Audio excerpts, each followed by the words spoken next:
Hello, we're with Matt Plapp on a Messenger Marketing Conference at Austin, Texas, and I will ask him a few questions about future of Messenger marketing. So Matt, what's up? Can you introduce yourself short? Yeah, so my name is Matt Plapp. I'm from Kentucky here in the United States. I've been in marketing since 1999. I've had my own marketing agency since 2007, 2008, and been doing Facebook marketing ads since day one and Messenger for a few years now. Thanks. So, can you tell me what is the future of Messenger marketing and how it will develop and expand even more in the next few years? So, Messenger to me takes me back to when I got into marketing in '99 out of college. Messenger today is what email was then.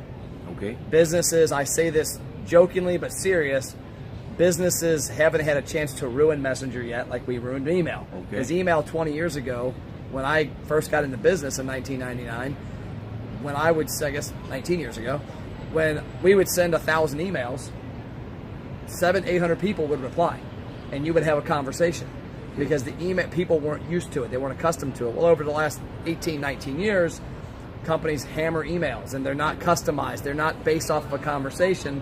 They're based off of the business saying, hey, we've got 1,000 people.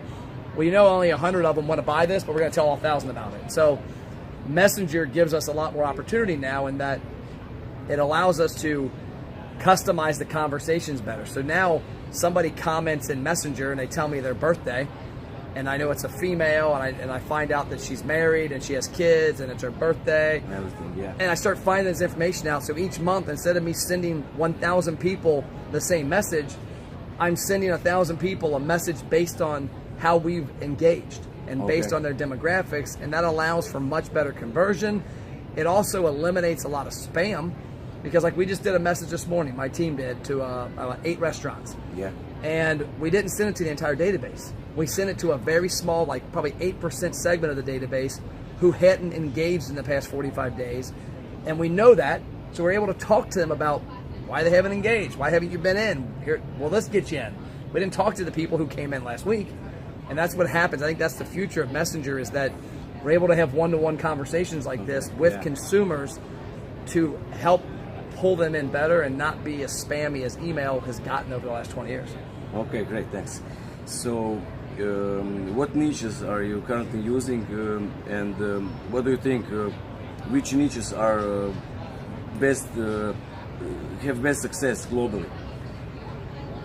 Globally, it's tough for me to answer because, as I've learned at this conference, our communication levels are different. Like I was talking to a guy this morning who email is still a big thing where he's at. Then it's not uncommon to get 40, 50, 60% open rates. Here in the States, the companies in these big high-rises send out millions of emails every day, and they're not customized to you, and you're immune to seeing it. I wake up every morning with 200 emails. Wow. And it's kind of funny because I unsubscribe to stuff all the time, and I try to only opt into what I'm in, but I get these unsolicited messages because my email is out there. Whereas Messenger, they can't get to me unless I message them. Yeah. And then it allows me. So I think what we're seeing success with in the United States here, what I'm hearing around the world, some things I do hear from I've got people like yourself and a couple hundred agencies I deal with. The restaurants are obviously a big one. Anything that's repeat business. Because like with the restaurants, which is what my book's based off of, which a lot of my expertise is restaurants, you can see how the person uses your program. I can see that they come in every month at dinner on this day, and then on the weekends, and I see that during the week they come in at lunch. Well, you know what? I'm not going to send them a lunch offer on Saturday because they don't come in then. Yeah. So it's allowing us to get better engagement, better usage.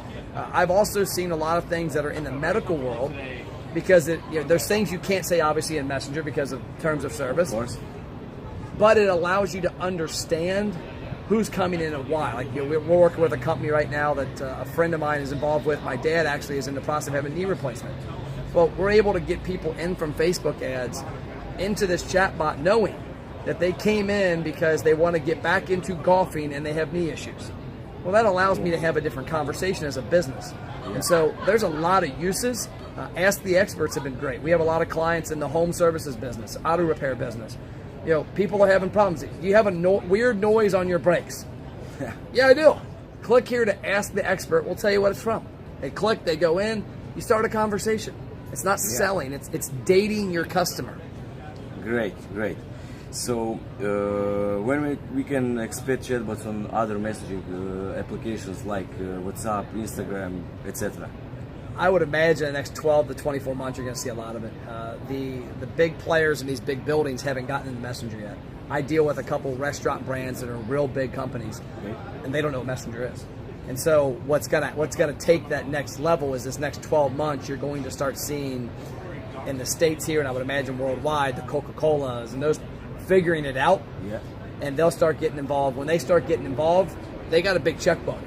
And so when they go out and go, hey, ManyChat, man, this would be great. We would really do this if we could do it across these mediums, because we got to hit WhatsApp over in Europe. We got to hit Facebook in the United States. And man, Instagram is great for the college kids, and Snapchat and YouTube, whatever. I mean, I think in the next 12 to 24 months, we will see email take a completely different turn, and we'll see Messenger on a lot of platforms. Great. So, what is the most popular messaging app here in the States? Oh, it's Facebook by far. Okay, great. So, last question: do you have experience in building chatbots for tourism, health, or even dental niche? Can you suggest how to collect more leads and convert them to patients or something like that? And which tools would you recommend? Yeah, so what I love about Messenger for what you just mentioned, so let's talk about tourism, number one. Okay. We're both here as tourists. Neither one of us live here. I've not seen a Facebook ad yet saying, hey, Matt, come on down to our whiskey. You're not targeted. I've not been targeted. And the reason is these businesses don't understand how to use Facebook yet, even though they should have known 2 or 3 years ago. And I'm sure this is the same in Ireland and Britain and Australia, all over the world. Wherever you're from, Croatia, Lithuania, businesses need to understand that people like myself, when we travel here, we have money. I mean, I'm not going to a restaurant because I get a discount. I'm going to a restaurant if they invite me. And when I say invite, I mean by having a Facebook ad that targets people that are traveling in Austin, Texas right now that aren't from here, and then build out your ideal demographic. Okay, I'm a brewery that sells, it's a higher end brewery. I'm looking for men 40 to 50 that are traveling to Austin, Texas, that are married, because that might be a little more stable, they have more income. You know what? You're in front of the right people. And it's the same way. I've got a friend of mine now who's over in Ireland on a trip. She goes every year. So you talk about tourism, 2 things happen. People typically, at least my experience in the States, United States citizens travel in patterns. We have spring break every spring. We have summer vacation. We have Thanksgiving vacation. We have holiday vacation for Christmas. They go to the same places. I go to Whistler, Canada every year for a ski trip in January. So if a business in Whistler, Canada or in Vancouver were to find me this year, well, guess what? Next November, they can send me a message in Messenger and go, hey, Matt, last year in January, you came to Whistler for a ski trip. Are you coming back this year? Yes, I am. Great. Would you love to book your reservation for the restaurant right now? And so there's a lot of opportunity there because people travel in patterns, especially business travelers. I go to San Diego 4 times a year.